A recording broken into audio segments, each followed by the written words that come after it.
Salut à tous, bienvenue sur Hashtag Protestant 2.0. Je suis heureuse de vous retrouver à Netesheim ce vendredi 17 juillet pour démarrer cette journée, ce début de week-end. Je vous propose d'ouvrir la Bible dans le Nouveau Testament, dans l'évangile de Luc au chapitre 22. Un passage qui est fortifiant, on peut le dire ainsi, pour nous comme pour Pierre à l'époque. C'est Jésus qui va lui dire qu'il va le trahir par 3 fois, le renier, comme on dit, revenir sur sa déclaration de foi, dire en fait qu'il ne veut pas croire en lui à d'autres personnes. Et Jésus pourtant lui dira qu'il garde confiance malgré tout. C'est à partir du verset 31 au chapitre 22. Jésus dit: Simon, Simon, écoute, Satan a demandé de pouvoir vous passer tous au crible, comme on le fait pour purifier le grain. Mais j'ai prié pour toi, afin que la foi ne vienne pas à te manquer.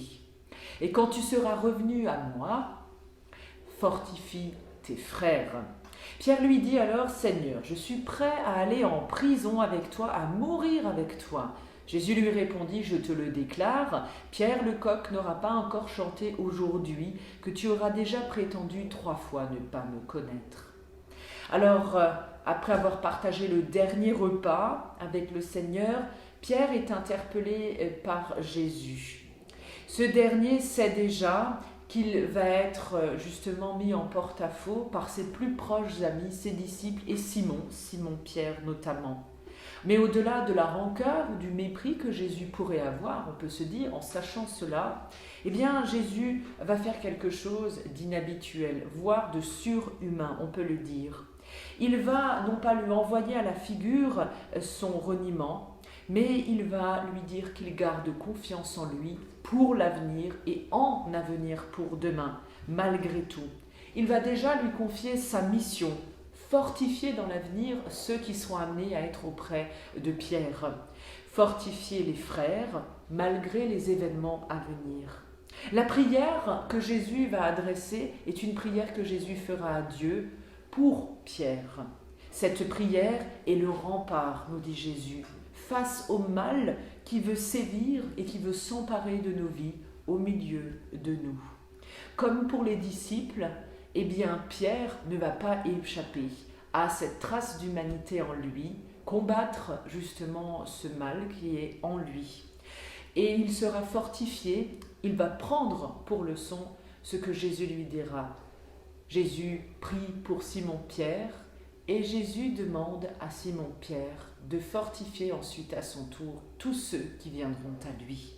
Jésus nous montre l'exemple, un exemple au moment où la foi peut défaillir dans nos vies, où la peur peut gagner le terrain justement sur la confiance.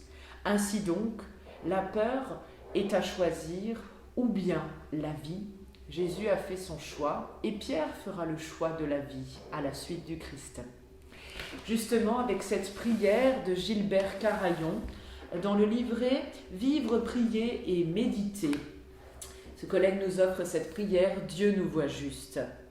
Comme un amoureux ne voit pas les défauts de sa bien-aimée, je crois que Dieu ne veut pas voir le péché des hommes.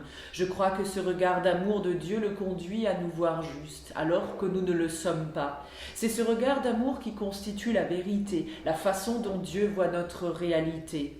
Je crois que notre réalité nous condamne et que la vérité nous sauve, parce que cette justification est une manifestation d'amour, elle est gratuite. C'est ainsi que Dieu ne demande aucune compensation, aucune œuvre pour mériter ou payer cette grâce. Il nous invite seulement à y croire, c'est-à-dire à lui faire confiance. Je crois que cette confiance est suscitée par l'amour de Dieu, manifesté en Jésus le Christ. En ce sens, je crois que Dieu nous donne aussi la foi avec le pardon.